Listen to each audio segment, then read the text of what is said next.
Hi, everybody. Welcome to another episode of My Child, My Voice Kid Konnection Show. My name is Miss Wendy, and I'm so excited to see everybody today. I hope everybody is staying warm. I know in Texas we got a lot of snow, but today I'm excited because we are going to be reading a book today called Counting on Katherine. I'm so excited to be reading this, and we're going to be doing this fun activity, making a space capsule. As you can see, I'm holding right here in my hand. So I'm so excited. We're going to be talking about that and talking about Katherine Johnson, the mathematician who helped the Apollo 13 mission. So let's take a journey with her and find out how she helped. I'm going to put this to the side, and I'm going to start reading, and let's find out about Katherine and see what we're going to learn today. Counting on Katherine by Helena Becker. Look at all of what Katherine's doing here. Beautiful illustrations. Katherine loved to count. She counted the steps to the road, the steps to the church, the numbers of dishes and spoons she washed in the bright white sink. The only things she didn't count were in the stars in the sky. Only a fool, she thought, would try that. Even so, the stars sparked her imagination. What was out there? Katherine yearned to know as much as she could about the numbers, about the universe, about everything. Katherine's boundless curiosity turned her into a star student. She was so bright. She skipped 3 whole grades. She even catapulted right past her brother. He wasn't too happy about that. By the time she turned 10, Katherine was ready for high school. But back then, America was legally segregated by race. Her town's high school didn't admit Black students of any age. Katherine burned with fury. She wanted more than anything to keep learning. There was still so much to know. Count on me, Katherine's father told her. By working night and day, he earned enough money to move the family to a town with a Black high school. You can see where she was in White Sulphur Springs in White Virginia, and you see the car going to the Institute of West Virginia. Katherine loved high school. She was good at every subject, but math was still her favorite. She dreamed of becoming a research mathematician, making discoveries about the number patterns that are the foundation of our universe. In those days, though, there were no jobs as research mathematicians for women. Professions most available to them were teaching and nursing. So Katherine became an elementary school teacher. She liked her job and she loved her students, but she never stopped dreaming about exploring numbers. In the 1950s, the U.S. government's National Advisory Committee on Aeronautics, NACA, hired thousands of new employees. It even started hiring Black women as mathematicians. Katherine heard about the mathematician jobs. Her heart raced with excitement. Perhaps her dream could come true after all. But when she applied for one of the positions, she was told they were already filled. Katherine had to wait a whole year until new spots opened up.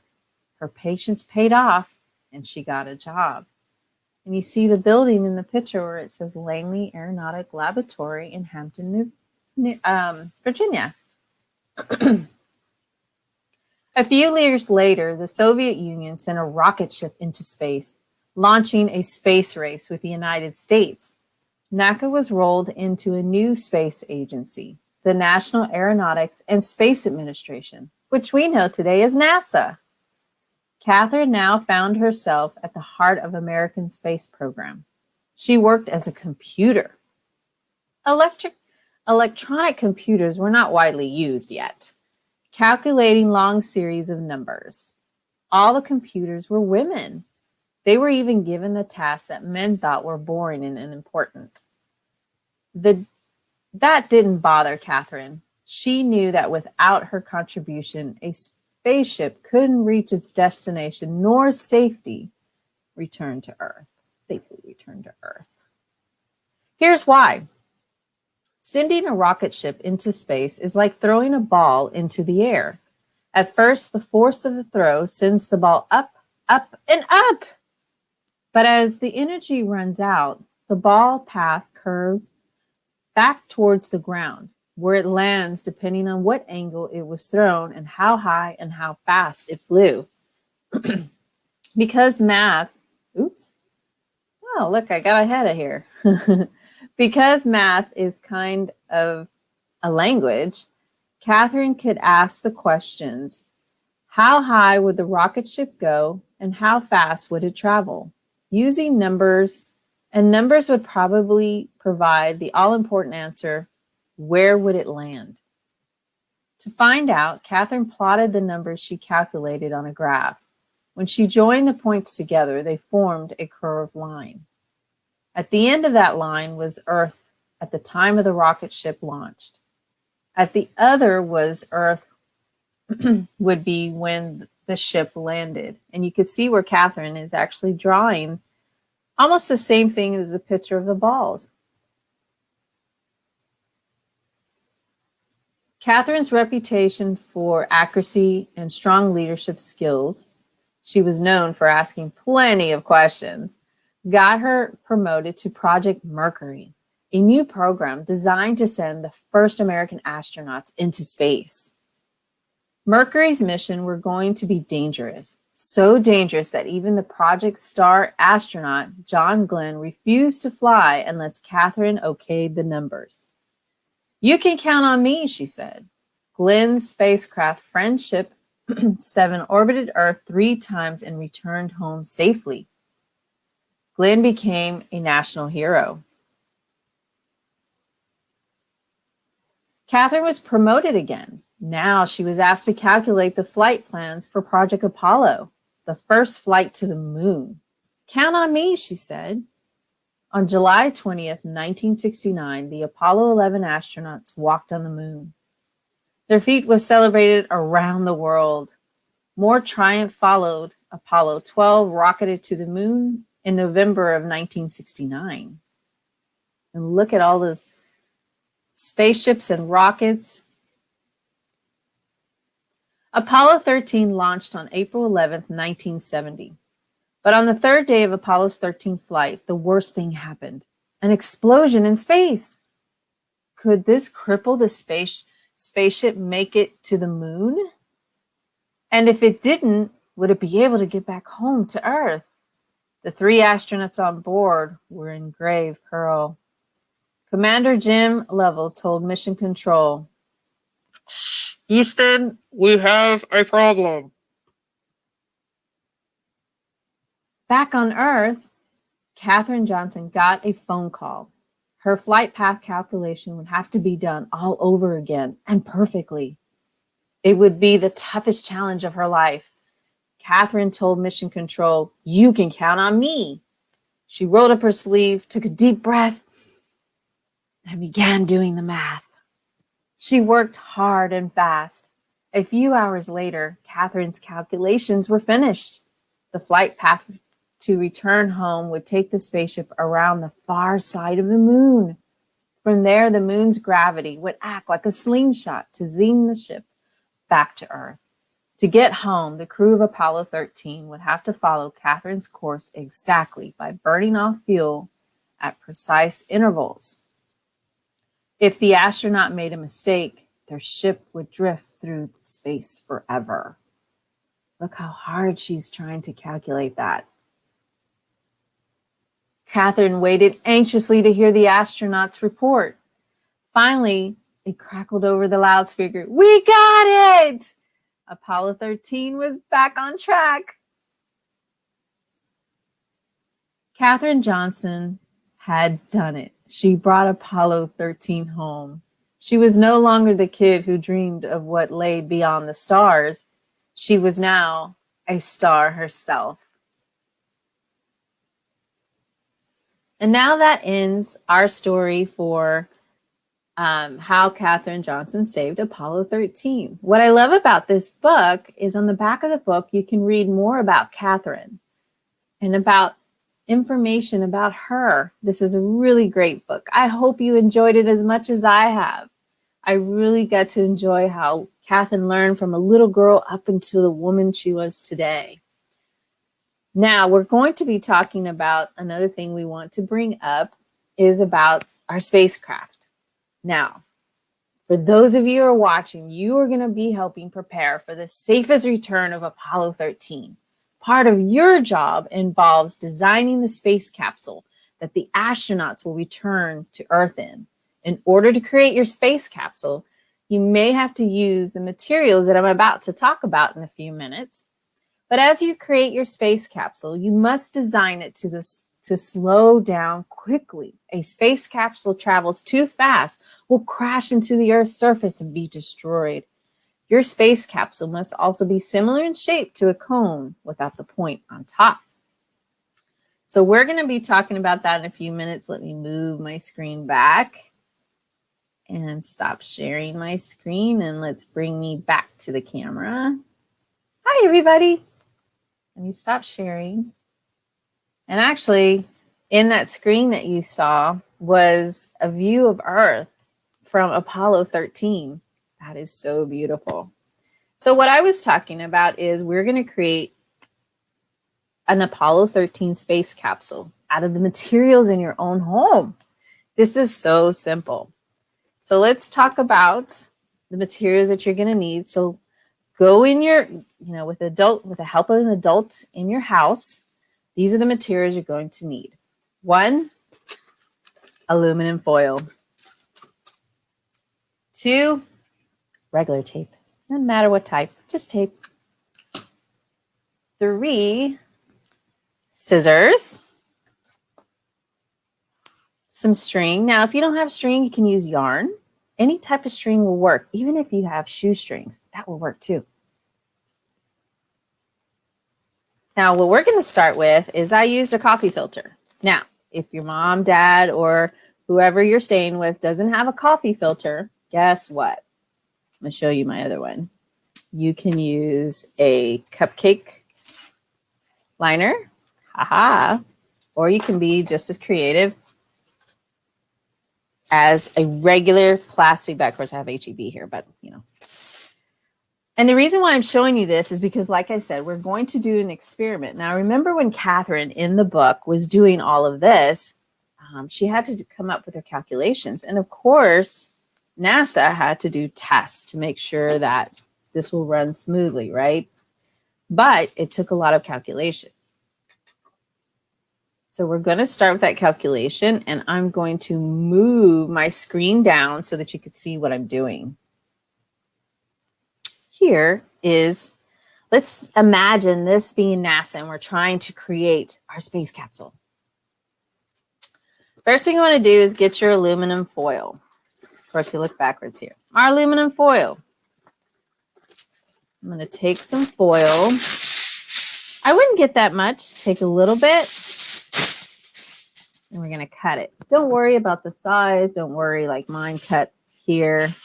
We're going to get to that in a minute. Now, one thing I did not mention is, remember, to make our space capsule, we need to make a cone. Now, a cone actually is a shape like this.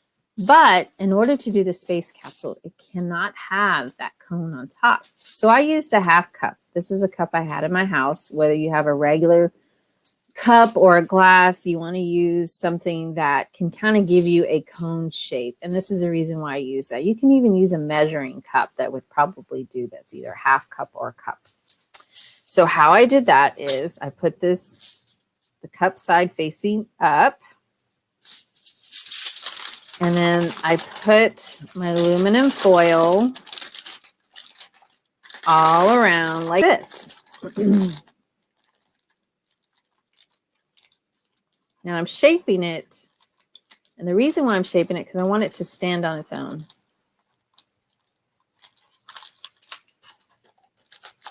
And I'm kind of molding it, like pushing it against the cup to kind of give it, there you go. Now, I don't want to use the cup as my space capsule because remember what Katherine said, or in the book, too much material will make this come down faster, and we want to slow it down. So as you saw how I did this, I'm going to take it out. And you're probably thinking I'm crazy by doing this, but you'll see in a minute why I'm doing what I'm doing. So I try not to take this part out. I just try to slip the cup out. Now, if you want your parents or your mom or dad or grandmother to help you, they can help too. Now, what I'm going to do is see how it kind of made a mole around. All I'm going to do is push it back like this very gently so I don't lose the shape of my capsule. You see the inside, and now you see the out. Now, see, mine's not doing it, so I got to make sure I just kind of push it. I like my capsule to make sure it lands safely, so we got to make sure it. And then when you're probably thinking, land, what are you talking about? Okay. There we go. There is part of the ship, kind of like Apollo 13 that we're in. It was a very small capsule. Okay. So the next thing I want to do is grab some string. Now, remember what I said, we are going to be experimenting. So you're going to be making different capsules. And this is fun to do with either your mom, your dad, or, your brothers, sisters, your kids, friends from school. Get together and do this project because it's really fun. And what you're going to be doing is making different capsules for your project. Now, what I did is I didn't want it that long. You can measure if you want. I'm just eyeballing it, where I'm just taking a guess. And this is where I'm going to get my scissors and I'm going to cut. And now, different ways we're going to do this. Remember, we're experimenting. So I'm bringing my tape and I'm going to tape my string, one side of the string here, to my capsule. Try to make it stick. And I'm going to do this side. Doesn't matter how much tape, just enough tape that it will stick to my capsule, okay? This is almost like making Apollo 13, just in your own home. Okay, I want to squeeze it, and I'll squeeze it from the inside. See how my finger is in to make sure that the tape sticks to the aluminum foil, because we don't want this string to come off, okay? Now you see it's kind of, hanging here. And you're like, what are we going to do with this side? Now this is where my coffee filter comes in. What I decided is, okay, well, I'm going to experiment. I just want to tape it on here. Remember, we're experimenting. We're going to be doing different ways of doing this. I'm going to tape the string just on the inside like this. Now I'm going to probably double tape it because I feel like it's not going to hold, but I kind of want it wide. So I'm going to actually put 3 pieces of tape. Oops, my capsule's about to fall. So I'm going to do it this side. And now I'm going to lift it up. Hi, everybody. And now we've created a capsule. I'm going to try to hold it from the top. And there you go. Now it looks weird now, but this is what we call the parachute. This is what slows down the capsule as it's coming back from the moon to the earth. Remember I was telling you we're going to be doing an experiment? So this was one experiment, and it's very simple that you can do at home. Now, what I encourage all of you to do is get a piece of paper. Let me get a piece of paper. And now, what I did is I drew some lines. Can you see on my paper? I have 1, 2, 3, 4, and 5. I used a ruler, and what I did is at the bottom you can put trial 1, which is here, trial 2, and so forth and so forth. What you want to do is now is get a timer, whether it's your parents' phone and you get a timer, or an actual kitchen timer, whatever timer you have. So ask an adult in your house to get a timer. This is where the fun begins. So excited. You want to get an adult to help you, the tallest adult in your house, or even maybe the tallest, brother, sister, cousin, whoever's in your house that's the tallest. Now, you're going to be holding and having your paper and pen or pencil, whatever you have at home, and then you're going to have the timer. Whoever is holding the space capsule, hold it as high as you can. Because what you want to do is once you let it go, you want to see how fast it's going to land. Imagine as if the spaceship's coming from the moon to the Earth. Remember, you got astronauts in here. We want to make sure they have a safe travel home. So we want to do it as slow as possible as they come into Earth. Too fast, they will crash and burn. So remember I was saying the tallest person, let's go. You have your timer, turn your timer on and see how fast it hits the ground. Remember I told you I did different experiments, and that's what I encourage all of you to do. So that was one experiment I did with this. When I started testing my capsule and how fast it landed, I wanted to slow it down. It was coming too fast. In fact, let me get my piece of paper out. I wrote,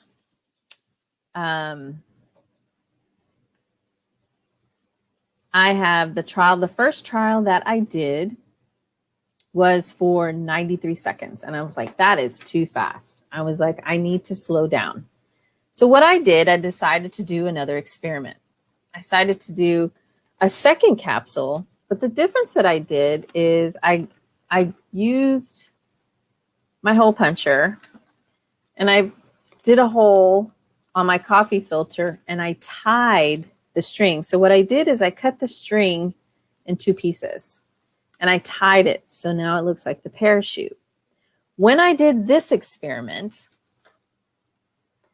it actually went for 69 seconds. So actually it went too fast still. And I was like, okay, this one was for 93. And now I still got to figure out how to slow my capsule down. So I decided to experiment again. And this is what I encourage all of you to do, is to experiment. I got just a regular grocery plastic bag. And I did the exact same thing at the bottom. Instead, I tied my strings to the end of the plastic bag. Now, I had my tallest person in the house do the same thing, drop it. Now, I opened the bag a little bit more so it looks like my parachute, right? And as soon as we dropped this down, my time was 1 minute and 3 seconds. That slowed down my spaceship, my space capsule. So I encourage all of you to do this at home. Find some objects that you can. Like I said, this one was also another one where I did a cupcake one. That one was 63 seconds, similar to what I did with the coffee cup. As you can see, I did 4 experiments. I did 4 trials, 4 different ways. So I want you to do this at home. Like I said, your string can be yarn or a string. And look, this is a cupcake liner. It's a big one, but I use the same. I'm thinking maybe the smaller. So I went from small, medium, to large. So I hope that was fun. And I encourage you to write all of this down, just like Katherine did when she was trying to calculate everything for the astronauts. Let me move my stuff. I got so many capsules. My granddaughter's going to love this. And once you finish your experiment, show your mom and dad or whoever the adult is in your house and look at the experiment. Talk amongst your friends. Talk about how you created, it's what we call a simulation, similar to what Apollo 13. It's so much fun. And parents, I encourage you to do this as a family. It is a great time to do things together and do all these different experiments. Share your ideas. Share the different materials that you can use to slow down. And what's even more fun, once you figure out how to slow down your space capsule, get a bucket of water, get a person, the tallest person in your house, have them let it go and let it splash land in the bucket. Time it. Thanks everybody for watching the Kid Konnection show. I am so happy you joined us. I hope you had so much fun and taken a journey to learn about Katherine Johnson. If you want to learn more, you can find her book. It is such an amazing book to learn about her and also to learn about how to do a spacecraft, be a mathematician like Katherine. I hope you can join us next week when we have another story time and activity. Thanks everybody for watching and have fun experimenting with your space capsule. Have a great day, everybody. Bye.